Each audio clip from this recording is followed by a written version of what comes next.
الحمد لله رب العالمين والصلاة والسلام على رسول الله صلى الله عليه وسلم. Matendo gonaga Allah jalla jalaluhu kusasira n'emirembe bidde nabbi waffe Muhammad sallallahu alayhi wasallam. Abalabi baffe abalungi mwebale kwekuumira ku mukutu gwaffe guno omuganzi ogwa Salam TV. Nate omwanjuzi wa programu eno ey'abasahaba nze Abubakari Senyange Mamlaki. Nga mu programu eno tulabiramu basahaba bawekitiibwa Muhammad sallallahu alayhi wasallam n'okubayigiramu era nga basahaba be baba abasajja abalaba ku nabbi waffe Muhammad sallallahu alayhi wasallam ne bagoberera ebyo bye yajja nabyo ne bafa nga mwana wattu basiraamu. Abakyala nabo wali abalaba ku nabbi Muhammad sallallahu alayhi wasallam era ne babeera nga bamukkiriza ne babeera nga batuuka okufa nga bafiiridde ku ekyo. Abo nno nga bayitibwa basahabiyat, be bakyala abalaba ku nabbi Muhammad sallallahu alayhi wasallam ne bamukkiriza ne bafa nga basiraamu. Mu programu eno mpozi sibeeramu nzekka era nga njikwanjulira nga ntambula ne mukadde waffe Dr. Ali Al-Badawi Ali Salmani Al-Azhari Al-Masri, omusajja okuva mu Azhari era nga musajja mu Misiri. Ahlan bi fadilati Dr. Bismillahir Rahmanir Rahim.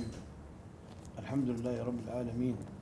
Wa nashhadu an la ilaha illa Allah waliyyus salihin. Wa nashhadu anna sayyidina Muhammadan rahmatullahi lil alamin. Allahumma salli wa sallim wa barik wa ta'attaf wa takarram wa tahannan ala sayyidina wa mawlana Muhammad wa ala ali baytihi al-athhar wa ala sahabatihi al-akhyar wa amman tabi'ahum bi ihsan ila yawmiddin. المشاهد الكريم، يقول حبيبنا صلى الله عليه وسلم أن الله اختارني واختار لي أصحابي، فأصحاب رسول الله صلى الله عليه وسلم هم اختيار الله أن يكونوا أصحابا لرسول الله صلى الله عليه وسلم، وكانوا هم الذين حملوا الرسالة الخاتمة لرسالات السماء إلى البشرية إلى يوم القيامة. بكذب فيه Dr. Ali Al-Badawi Ali Salmani atandise n'okutendereza Allah tabaraka wa ta'ala n'asaba okusaasira n'emirembe bidde nabbi waffe Muhammad sallallahu alayhi wasallam. Era n'abeera nga atujjiddeyo ensonga nabbi Muhammad sallallahu alayhi wasallam gye yayogera ku basahaba be ridwanullahi ta'ala alayhim. N'atugaba basahaba bano nabbi sallallahu alayhi wasallam yagamba nti yabamulondera ye Allah tabaraka wa ta'ala ye yalonda basahaba be bano. Buli gwolaba twogerako Allah gwe yasiima abeerewo ku mulembe gwa nabbi era amukkirize. Kyova olaba tumusomako ye sahaba w'ekitiibwa Muhammad sallallahu alaihi wasallam. Abo Allah tabaraka wa ta'ala be yamulondera era ne babeera nga mwana wattu nabbi sallallahu alaihi wasallam yabatuusaako message Allah gyamutuusizaako, nabo ne babeera nga bagituusa eriffe eno abasigadde. Nam ya fadilata Doktor. Rasulullah sallallahu alaihi wasallam kama ta'lam المشاهد الكريم ولد وعاش وبعث في مكة. Fenna nga bwe tukimanyi abalabi baffe abalungi nti nabbi waffe Muhammad sallallahu alaihi wasallama yazaalibwa era n'awangaalira mu kibuga Makka al-Mukarrama. وكان يسمى بين أهل مكة رجالهم ونساءهم صغارهم وكبارهم على أنه صلى الله عليه وسلم الصادق الأمين. Mu Makka mu baana abato mu bantu abakulu buli omu mu Makka yabeerawo ng'akimanyi nti nabbi waffe Muhammad sallallahu alayhi wasallam mwana wattu yamanyibwa ne ranka eyo yamuweebwa ataali musiraamu kuba n'obusiraamu yali tannaba kutumwa, naye okuva mu buto bwe sallallahu alayhi wasallam buli omu yawangaala nga amuyita as-sadiqul amin, muto mukulu buli omu ng'agamba nti ono ye as-sadiqu, omusajja omwogezi w'amazima, al-amin, omusajja omwesigwa. وهو النبي الأمي الذي تعرف قريش كلها على أنه لم يكن يقرأ ولا يكتب. ye nabbi waffe ono Muhammad sallallahu alaihi wasallam n'abakuraishi bennyini gwe baali bamanyi nti mwana wattu yali tamanyi kusoma yadde okuwandiika. فلما جاءهم بالإسلام والقرآن wamala okujja ne Qur'ani n'obusiraamu buno n'abuleeta gye bali. وهم أصحاب فصاحة وبلاغة وعلم ولغة. Ekituufu kiri abakuraishi bano baali bamanyi bulungi nnyo olulimi Oluwarabu nga balutegeerera ddala bulungi nnyo, bo bennyini basajja Bawarabu. Kakati amala okujja abaleetera obusiraamu buno أدهشهم وأعجزهم هذا الكلام الخالد كلام الله عز وجل. wabula ebigambo bino bye yajja nabyo omubaka Muhammadi sallallahu alaihi wasallam nga naye ye Qur'ani eno ey'ekitiibwa ate mwana wattu yabeewuunyisa nnyo nga balinganga batabiwulirangako naye ng'ate basajja bawarabu. Allahu akbar. فسارع خيار أهل مكة في قريش من الأحرار والعبيد بالدخول في الإسلام. abalungi munnange nabwe gutyo we gwali abaaliwo mu kaseera ako mu bannamakka abalungi mubo mu baddu mu bantu abaana baaboobo bo kye baava bayanguyiriza nnyo mu kwanukula ne bajja bayingire mu ddiini ya Allah tabaraka wa taala nga bagoberera ebigambo omubaka Muhammadi sallallahu alaihi wasallam bye yali abagambye nti ye nabbi wa Allah tabaraka wa taala bayangu oyingira mu Busiraamu. فكان العشرة المبشرين بالجنة السابقين في الدخول في الإسلام. bano 10 nga we twabalaga mu gundi yaffe halaka yaffe yaggwa oba nti nga bwe twabanjulira mu gundi yaffe yaggwa episode nti tugenda kutunulira ku basahaba b'omubaka Muhammad sallam naddala ba'asharatul mubashirina bil janna 10 basahaba 10 abasanyusibwa n'ejjana Allah tabaraka wa taala nti agibawadde mwana wattu abo be basooka okuyingira obusiraamu abayangu okuyingira obusiraamu be basahaba bano 10 الياسوكو ينجلا مبسلام. النبي صلى الله عليه وسلم كما قال الله في القرآن وما ينطق عن الهوى إن هو إلا وحي يوحى نطق رسول الله صلى الله عليه وسلم في حديث صحيح ب10 بشرهم بالجنة وهم من أهل الجنة كما قال حبيبنا صلى الله عليه وسلم أبو بكر في الجنة وعمر في الجنة وعثمان في الجنة وعلي في الجنة وسعيد في الجنة سعيد بن زيد وسعد في الجنة سعد بن أبي وقاص وطلحة في الجنة والزبير في الجنة وعبد الرحمن بن عوف في الجنة وأبو عبيدة عمرو بن الجراح في الجنة 10 بشرهم رسول الله بالجنة وستكون هذه الحلقات عن 10 المبشرين بالجنة ونبدأ بسيدنا أبي بكر.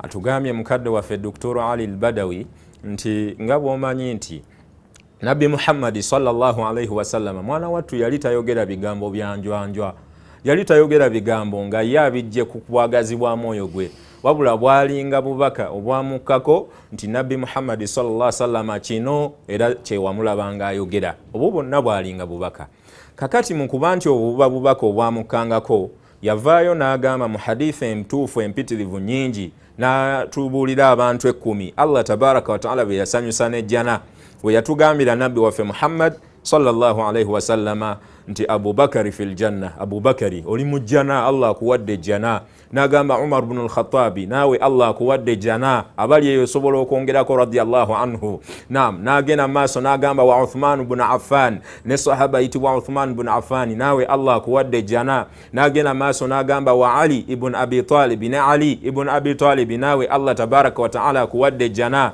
yagenda maaso n'agamba wa Sa'id ibn Zaid sahaba yitibwa Sa'id ibn Zaid radiyallahu anhu nawe Allah akuwadde jana n'agenda maaso n'agamba wa Sa'd ibn Abi Waqas nawe Allah tabaraka wa taala akuwadde jana oli wa mujjana bano nga balamu n'agenda maaso n'agamba nti wa Talha ibn Ubaidillah nawe Allah akuwadde jana sahaba yitibwa Talha ibn Ubaidillah n'agenda maaso n'agamba ne Abdurrahman ibn Auf nawe Allah tabaraka wa taala akuwadde jana agenda maaso Nabbi Muhammad sallallahu alaihi wasallam naga wa Zubairu ibn al-Awwam ne Zubairu ibn al-Awwam nawe Allah tabaraka wa taala akuwadde jana n'asembayo atukomekerereza abe 10 basahaba 10 abasanyusibwa ne jana nga ye Abu Ubaidata Amir ibn Abdullah ibn al-Jarrah oyo naye nga Allah tabaraka wa taala yamuwe jana atugambye doktor abo bonna Nabbi sallallahu alaihi wasallam yabogera mu hadith n'agamba nti Allah tabaraka wa taala bawadde jana era nga mu darasa ya fene olwalero episode ya fene y'abasahaba ridwanullahi taala alaihim tugenda tandika n'engome nene nga ye Abu Bakar as-Siddiq radiyallahu anhu. اسمه رضي الله عنه سيدنا عبد الله بن عثمان ابن عامر بن عمرو بن كعب. Amanya ga Abu Bakar as-Siddiq abatulaba balungi ogamanyi owulira Abu Bakari naye okimanyi omukisa gwofunye okutuula ku Salamu TV awo mu ddiiro lyo wootudde ogenda tegeera amanya ga Abu Bakari ye yaani Abu Bakari amanya ge abaffe akoma kuba Abu Bakari oba ayina amannya gaaga namadala. Amannya ge ye Abdullahi ibn Uthmani. Abdullahi mutabani wa Uthman, mutabani wa Amir, mutabani wa Amr ibn Ka'b ye Abu Bakar as-Siddiq. Amannya ge mu bufunzo obutakutwala eri mu mangi ye Abu Bakar ibn Uthman. Abu Bakar ye Abdullahi ibn Uthman. Abdullahi ibn Uthman ge manya ga Abu Bakar as-Siddiq radiyallahu anhu. من قبيلة تيم. Ava mu kika ekyaba Tayyim. وسيدنا أبو بكر كان اسمه قبل الإسلام عبد الكعبة فسماه رسول الله عبد الله. Abu Bakar as-Siddiq radiyallahu anhu ayogerwako ono ali mu basahaba bali 10 eryasanyusibwa nejjana. Mwana watu amanya ge nga tanaba kusilamuka yali ayitibwa Abdul Kaaba omuddu wa Kaaba yesinza Kaaba. Nabbi Muhammad sallallahu alaihi wasallam wamala okulaba nga Abubakar yasilamuse n'akyusa erinnya lye n'agamba gwe Abdullah oli muddu wa Allah toli muddu wa Kaaba. N'alikyusa era n'afuna erinnya erya Abdullah. وكان يسمى عتيق. Baali bamuyitanga Atiq. Eryo nalyo lyali linnya lye. 3 أقوال بسبب تسميته عتيق. Waliwo ebigambo bisatu lwaki Abu Bakar as-Siddiq omulabi waffe omulungi ali ku Salam TV ajja atya afuna erinnya lya Atiq. Ajja atya afuna erinnya eryo. Ebigambo ebyo bisatu Dr. byagalo. من هذه الأسماء قالوا سماه رسول الله صلى الله عليه وسلم عتيق لحديث صحيح من أراد أن ينظر إلى عتيق من النار فلينظر إلى أبي بكر. Ekigambo ekisooka ku bigambo ebyo ebisatu kyekigambo ky'omubaka Muhammad sallallahu alaihi wasallam yamutuuma Atiq. Yagamba nabbi waffe Muhammad sallallahu alaihi wasallam mu hadithemu oyo yenna ayagala okutunuulira ku muntu ateereddwa okuva mu muliro gwa Allah tabaraka taala, yani ngaali tagenda yingira muliro gwa Allah mutadde tali mu ensingo yagijjuludde okuva mu muliro, atunuulire Abu Bakar as-Siddiq radiyallahu anhu. وقيل سمته أمه عتيق. لماذا؟ لأنها كانت تلد أولادا قبله ويموتون فسمته عتيقا ليعيش وعاش رضي الله عنه. Kigambibwa nti era ajja okufuna erinnya lya Atiq nti maama we yali mutuuma nti yalinga azaala abaana nga bafa. Maama wa Abu Bakar as-Siddiq kyekino ekigambo ekyokubiri. Wazaala abaana nga bafa kyeyava asalawo atuume Abu Bakar Atiq abeere nga awangaala. Ekyo nakyo kimu ku bigambibwa kyogerwa lwaki Abu Bakar yayitibwa Atiq. وقيل سماه رسول الله صلى الله عليه وسلم عتيقا لجمال وجهه وبني تيم مشهورون بالجمال رجالا ونساء. Abu Bakar as-Siddiq ekigambo ekyokusatu kigambibwa Nabbi Muhammad sallallahu alaihi wasallam yamutuuma Atiq olw'okubanga yali musajja mubalagavu nga mulungi okutunulako. Tusaba Allah tusinkanye ku Abu Bakar as-Siddiq tumulabeko biidhnillahi tabaraka wa taala. Lwaki Nabbi Muhammad sallallahu alaihi wasallam amutuuma Atiq? Olw'okuba yali musajja mubalagavu ate nga n'abantu ab'ekika kye Banu Taymi mwe yali ava bamanyiddwa nnyo abasajja n'abakyala, abaami n'abakyala okubanga bonna baalinga balungi. Ye famire ya Abu Bakar as-Siddiq radiyallahu anhu. كان سيدنا علي بن أبي طالب رضي الله عنه وكرم الله وجهه يحلف بالله على أن اسم الصديق نزل في القرآن الكريم. أبو بكر الصديق رضي الله عنه Ali ibn Abi Talib yali amwogirako yatuukanga n'okulayira n'agamba bannange ekituufu kirinze nja nakulayira Imaamu Ali radiyallahu anhu Allah musiime n'agamba erinnya lya Abu Bakari kituufu mwe liri mu Qur'ani lyayogerwako. Imaamu Ali ng'agamba nze awo n'okulayira nsobola okulayira. قيل سمي الصديق يوم أخبر النبي صلى الله عليه وسلم بحادث الإسراء والمعراج حتى أن حبيبنا صلى الله عليه وسلم لما قال له سيدنا جبريل أخبر قومك قال إنهم سيكذبونني قال ولكن أبا بكر سيصدقك فلما أخبرهم كذبوه الكفار فجاء أبو بكر وقال صدقت إن كان قال فقد صدق فسمي يوم الإسراء والمعراج بالصديق. وقول الله عز وجل والذي جاء بالصدق هو سيدنا محمد والذي صدق به هو سيدنا أبو بكر. نعم هكذا.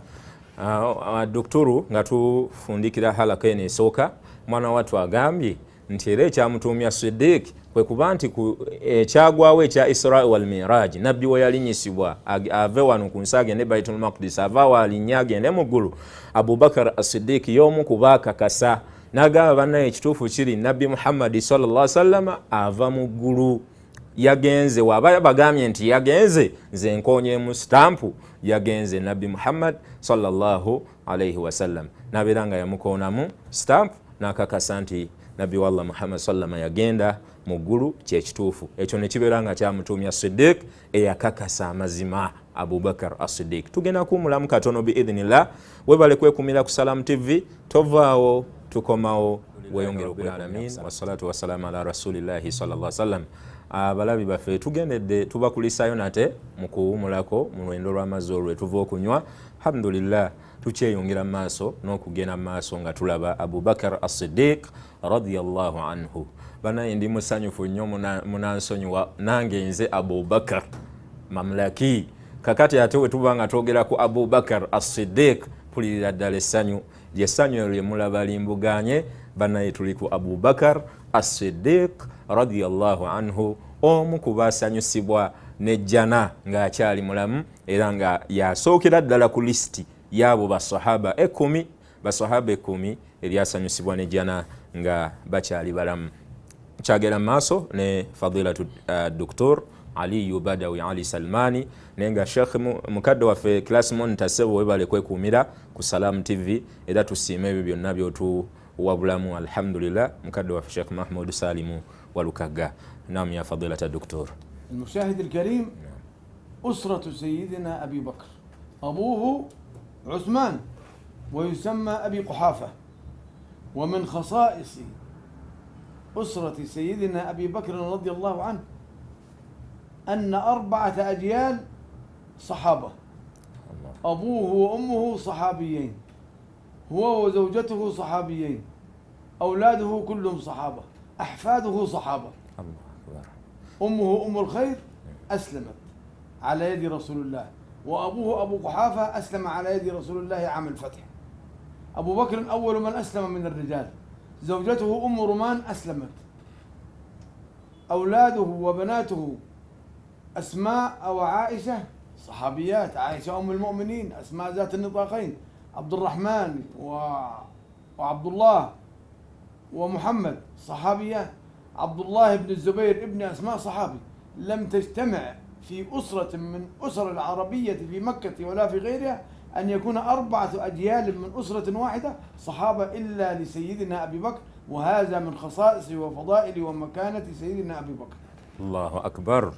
Banange Dr. Alese ekigambo ko Abubakar as-Siddiq radiyallahu anhu mubimu ku byeyawulidde Abubakar as-Siddiq radiyallahu anhu byalina ku basahaba basigadde ye bimufuula ow'enjawulo ti mwana wattu Allah yamuwa nga ye generations 4 ez'abantu be eza famire ye bonna baasiramuka. Allahu akbar.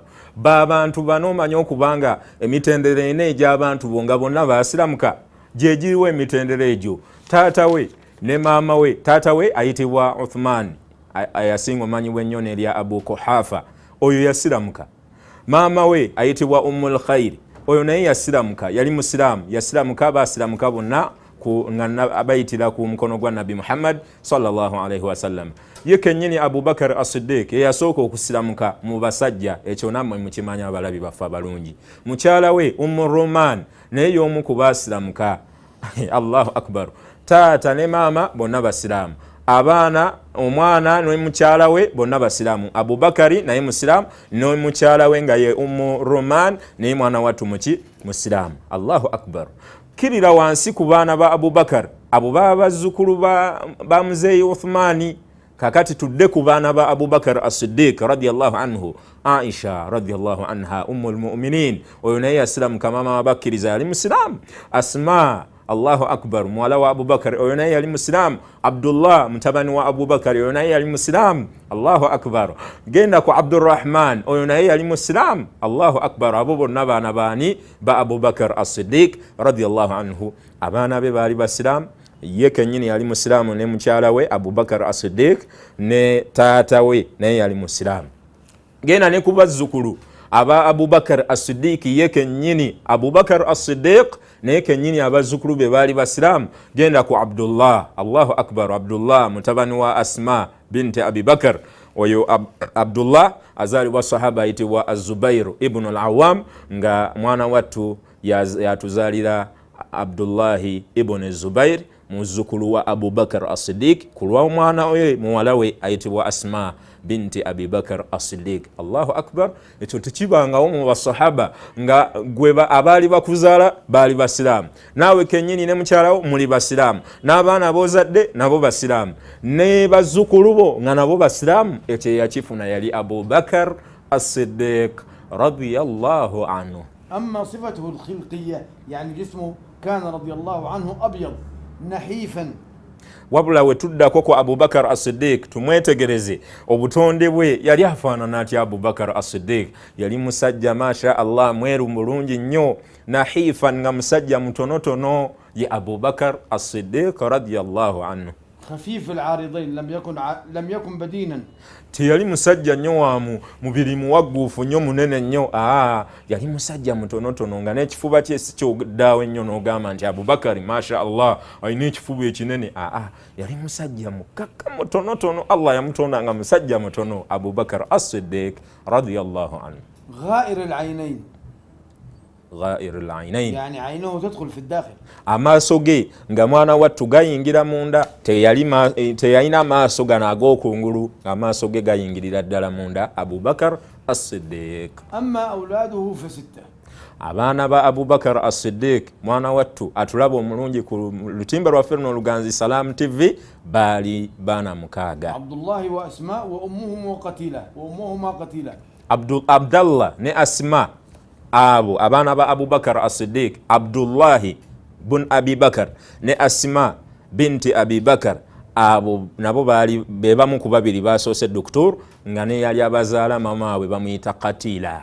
Wa Abdurrahman wa Aisha ummuhuma Ummu Ruman radiyallahu anha. Abdurrahman ne Aisha radiyallahu anhuma bombirire Allah tabaraka wa taala basiime, abo nabo baali balubuto lumu bandeemu, ngende bazaala ye mukyala ayitibwa Ummu Ruman, oyo yali maama wa Aisha radiyallahu anha ne Abdurrahman. Wa Muhammad ibn Abi Bakr ummuhu Asma bint Umays زوجة جعفر بن أبي طالب رضي الله عنه لما استشهد وانقضت عدتها تزوجها أبي بكر. ne sahaba ayitibwa Muhammad ibn Abi Bakar, oyo naye yali mutabani wa Abu Bakar. Muhammad bana abalabi baffe amannya mugawulira amalungi, okyekwasa ntomanyi mannya malungi. Tunulira famire ya Abu Bakar as-Siddiq, oyo naye mwana wattu Muhammadi, oyo naye yali azaalibwa mukyala ayitibwa Asma bint Umais. Asma'u bint Umais, si Asma binti Abi Bakari, oyo yali muwala we, ne Asma'u bint Umais oyo naye yali azaala Muhammad. Oyo nno nga yali mukyala wa sahaba ayitibwa Ja'far ibn Abi Talib. Ja'far wamala okuttibwa mu lutalo lw'Mu'ta, mwana wattu idda ye n'agituula ebbanga ne liggwako, idda y'okuba nti afiiriddwa bbaawe.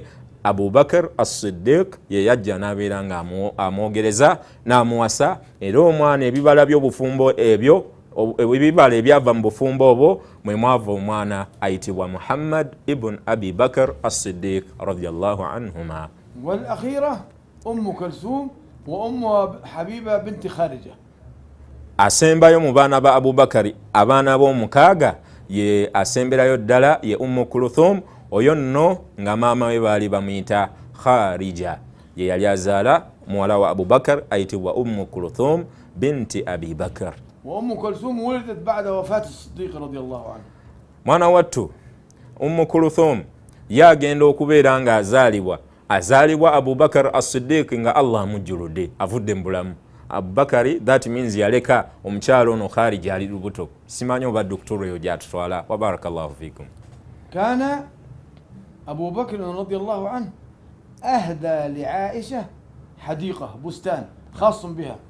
فلما حضرته الوفاة قال يا عائشة إني أرى أن تكون الحديقة لأخواك وأختك. Abu Bakar as-Siddiq radiyallahu anhu nga tannaba kufa nga asemberedde abeere nga ajjuluka ave mu bulamu buno bw'ensi, yali yagabira mukyala we Aisha radiyallahu anha ennimiro. naye wabaana atera okufa yamugamba mukyala wange omulungi yamugamba Aisha radiyallahu anha yali yamugabira ennimiro muwala we Aisha radiyallahu anha abaana atera okufa kyava mugamba Aisha radiyallahu anha kyenkusaba ennimiro eyo njagala ebeere kana yuridu yakuna hadhihi alhadika li khassa biha ثم رجع من هذه الوصية وقال تقسميها بين أخواك عبد الرحمن ومحمد وأختاك أسماء. نعم. قالت يا أبتي أسماء وأم كلثوم. أم كلثوم لم تأتي لأنها جاءت بعد موته. نعم. فقالت يا أبتي إنما لي أخت واحدة. قال أرى في أم خارجة حملا. نعم. وأرى في بطنها جارية. ما شاء الله. هذا من الكرامات. فجاءت أم كلثوم كما قال. لا ما شاء الله بارك الله فيكم. يقد nyongera okufuna obulungi kyenkutuusakawo okuva eri doktor Abu Bakr as-Siddiq abagabidde Aisha radiyallahu anha muwala we ennimiro amugamba muwala yakyusa ate kye yali amulamidde n'akyusaamuko ku kiraamo n'amugamba muwala wange ngenda kufa naye ndaba nga ennimiro eyo mugigabane ebeere nga yabaganda bo babiri bannyoko babiri asooka ya Abdurrahman ne Muhammad. Abdurrahman ne Muhammad mugabane ennimiro eyo then ate ne sister bo nabo beeranga obawa babeere nga nabo balina share mu nnimiro eyo. Namugamba Aisha radiyallahu anha mukama wange taata wange omulungi nga nnyina sister omu. Allahu akbar. Mukaseera ako yalina sister omu nga ye Ummu Kulthum. Namugamba nedda nze yalina sister omu nga ye Asma. Namugamba nedda nze ndaba nga mu lubuto lwa maama wo ayitibwa Kharija mulimu mwana wattu omwana agenda kuzaala omwana ate omwana oyo wa buwala naye gwe ntegeeza ayitibwa Ummu Kulthum. Ekyo Allah kikolera abasajja abo olw'obukkiriza bwe baalina ba Abu Bakr as-Siddiq yagenda okufa ng'ategedde mukyala we omwana gwagenda ozaala omukyala ayitibwa Kharija. Allahu akbar. Ekyo Allah yakikolera abo olw'obukkiriza bwe baalina ezo ze bayita karama. Allah yazikolera abasajja ng'abo ba Abu Bakr as-Siddiq.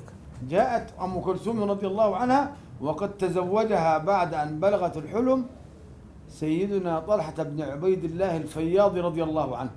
معنا أم كلثوم بنت أبي بكر تزوجها طلحة ومعنا أم كلثوم بنت علي بن أبي طالب والزهراء تزوجها سيدنا عمر بن الخطاب رضي الله عنه وأعطاها أغلى مهر عند العرب أعطاها 40,000 دينار. لم يعطي أحدا قبل سيدنا عمر هذا المهر لواحدة من النساء. من فضلك وآتى النساء صدقاتهن نحلة هكذا. من فضلك تعيد هذه شوي.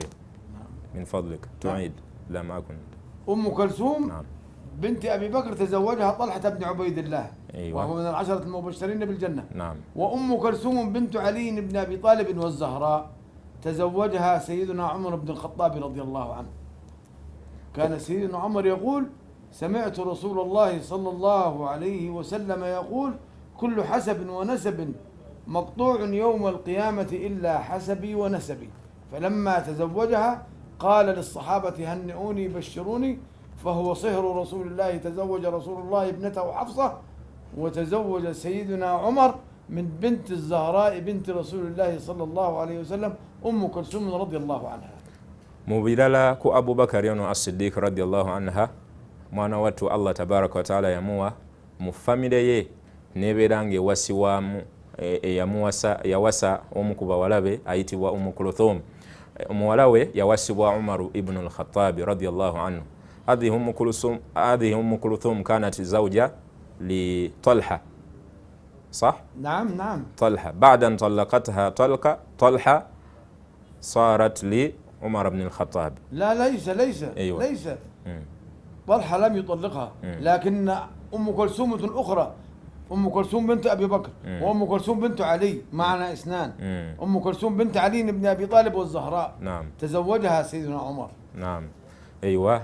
أبو بكر الصديق رضي الله عنه مولاوي أيتوا أم كلثوم يوسوا عمر ابن الخطاب رضي الله عنه ngera bwe yawasa ne muwala wa Ali ayitibwa Ummu Kulthum.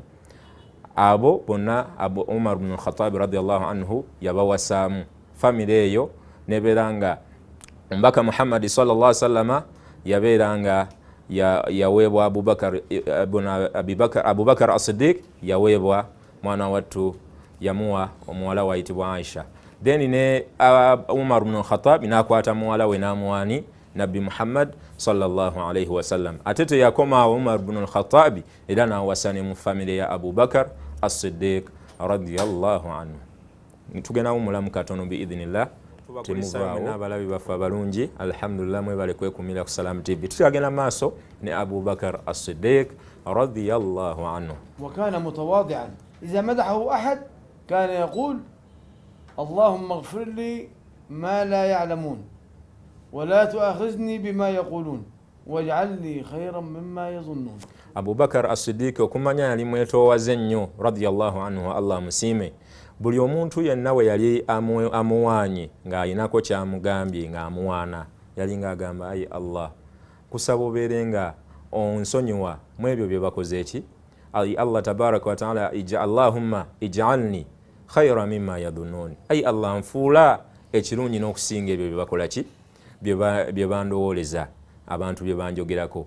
Era Allah wange tabaraka wa taala nkusaba obeere nga onsonyiwa tobeeranga onvunaana olw'ebyo bye banjogeddeko Allah tabaraka wa taala. Ekyo Abu Bakar as-Siddiq radiyallahu anhu eredduwa eyo muginoonyeeko egambibwa omuntu yenna okubeera nga agisoma ekubirizibwa senga babaawo akuwaanyi. Olw'obwetoowaze bwa Abu Bakar as-Siddiq yasomanga edduwa eyo esaba Allah tabaraka wa taala amuwa obulungi oba abantu bano bwe bamulowooleza n'okusinga bo bye bamulowooleza oba bye bamuwaana.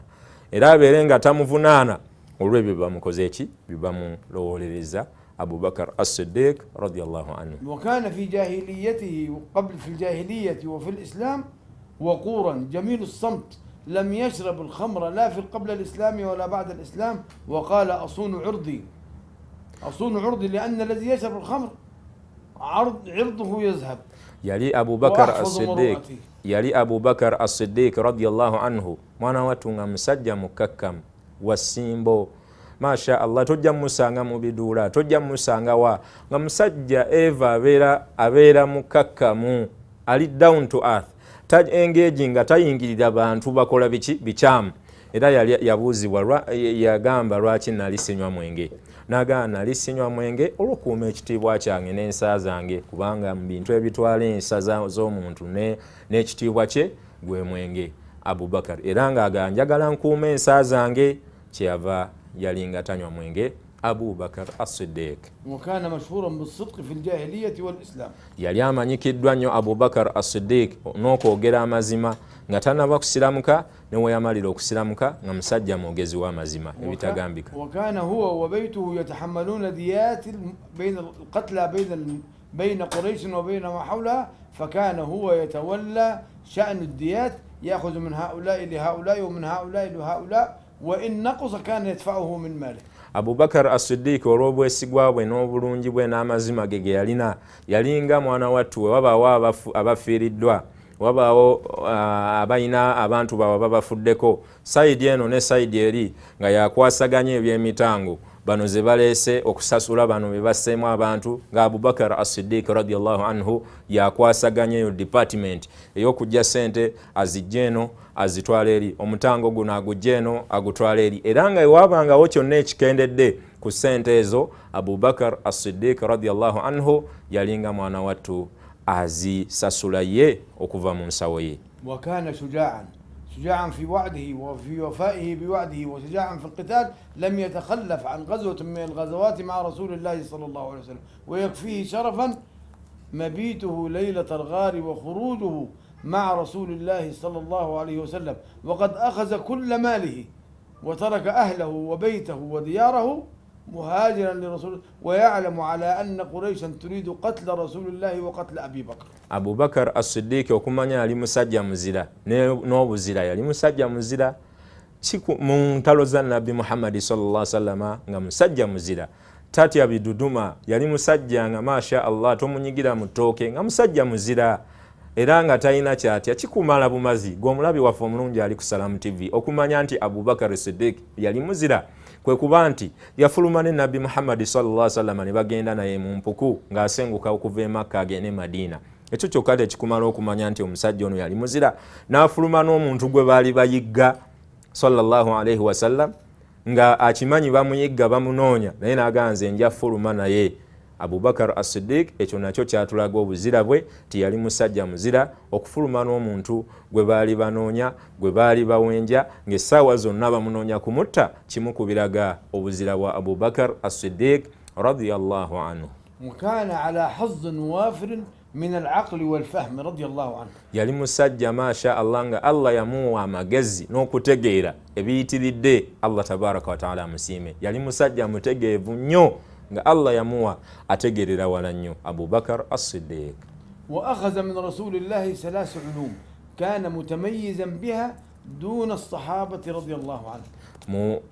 Mbimu ku Allah tabaraka wa taala byawa Abubakar as-Siddiq kwe kuba nti yafuna mu Nabi Muhammad sallallahu alaihi wasallam ilimu zaali za mirundi 3 eza Abubakar as-Siddiq yavaayo nazo nga azifunye ku Nabi wa Allah Muhammad sallallahu alaihi wasallam. Oyinza n'okubulwa sahaba eyavaayo n'ebyo Abubakar as-Siddiq byeyayiga بيبيروا دكتور تشاغينا ما كان يعرف كل أنساب العرب في الجزيرة العربية في قريش وما حولها ربيعة ومضر وكل القبائل في الجزيرة العربية من شمالها إلى جنوبها من شرقها إلى غربها يعرف كل قبائل العرب فكان رجلا نسابة يعني يعرف أنساب العرب جميعا وهذه من خصوصياته. يبيمكو الله بيوا أبو بكر الصديق يريم جياليا كوغوكام غامكوغو نيوم يو yali amanyi irimu eyawulendyo z'abantu olulyo ng'asobola okusomesa ku kigambo olulyo n'akugamba bano ba kikagundi bano ba lulyo gundi bano ba lulyo gundi ng'ekyo Allah tabaraka wa taala yakimuwa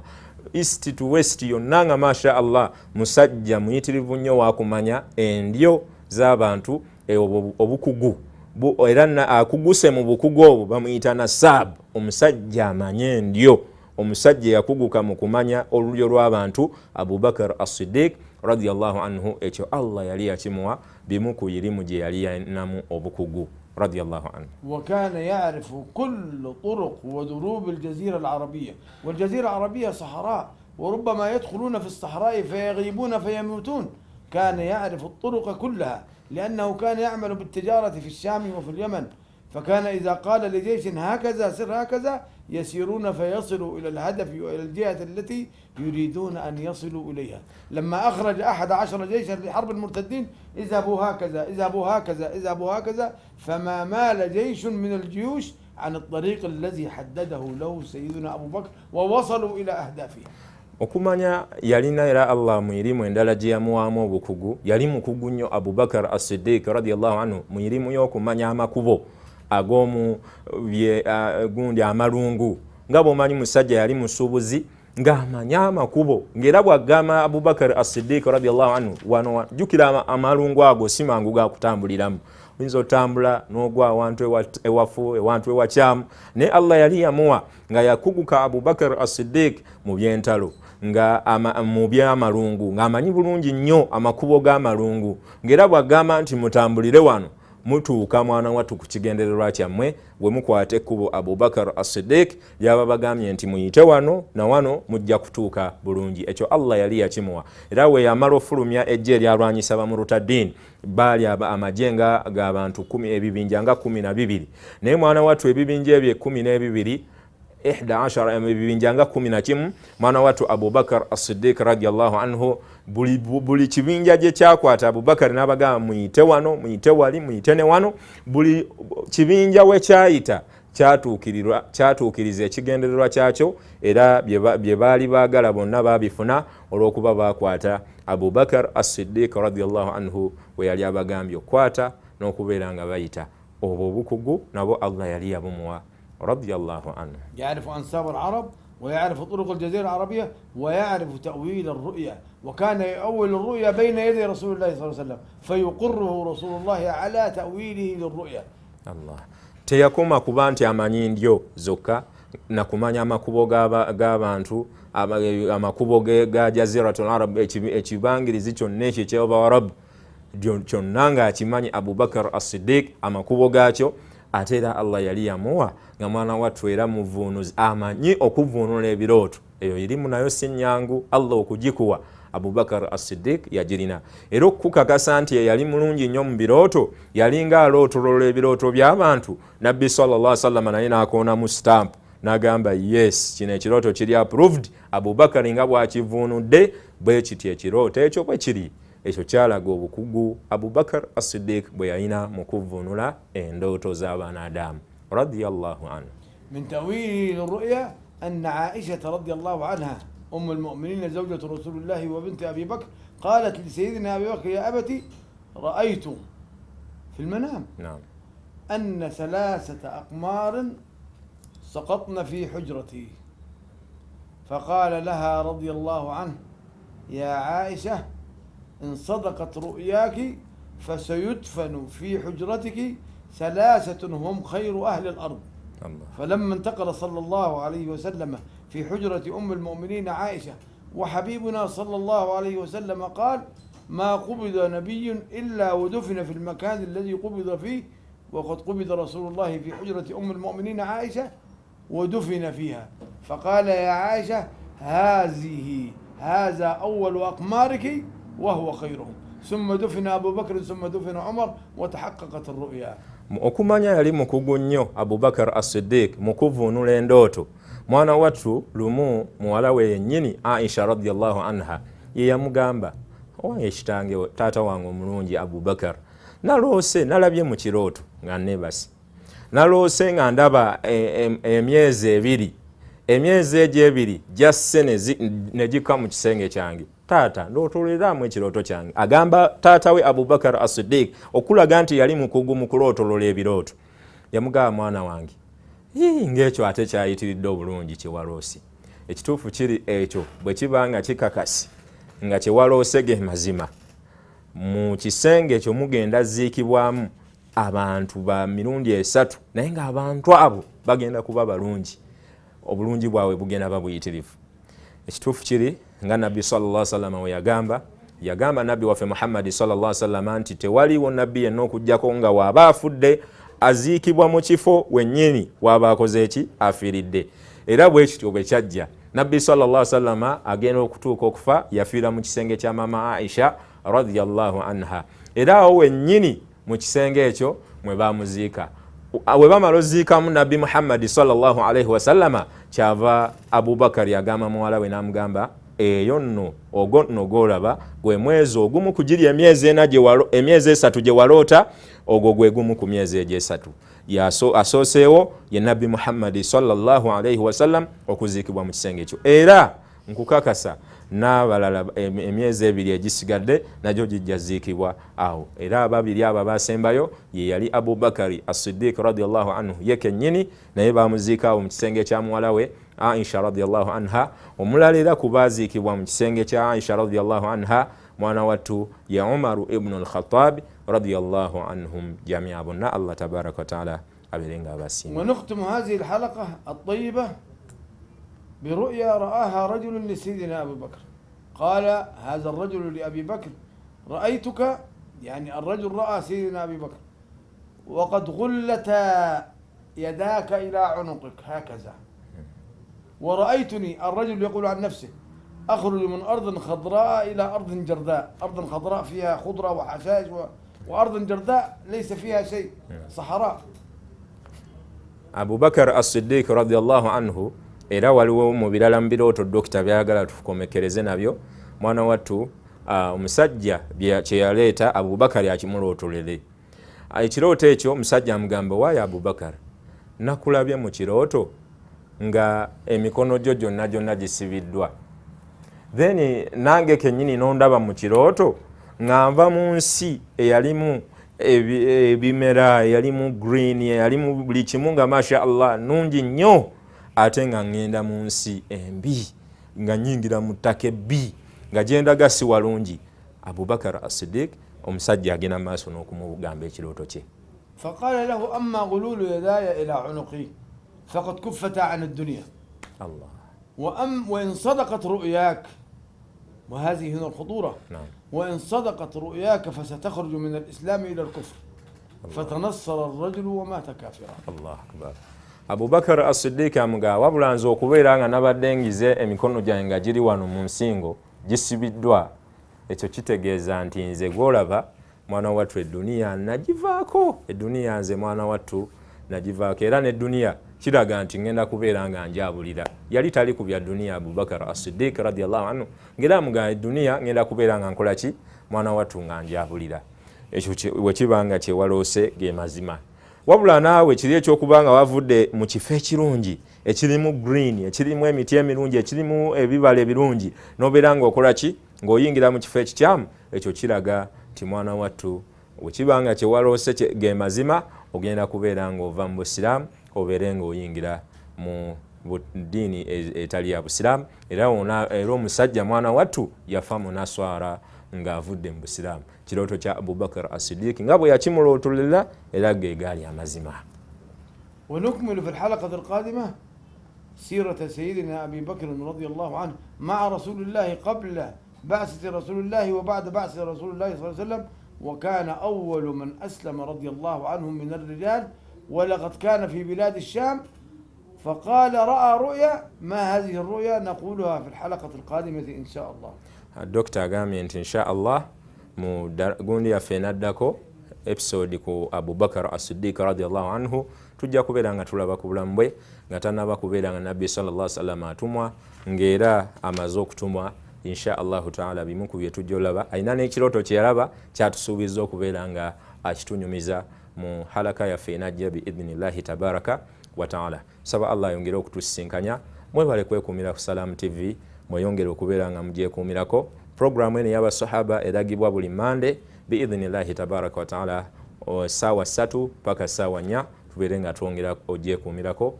Wa barakallahu fikum wa jazakumullahu li wa lakum. Wassalamu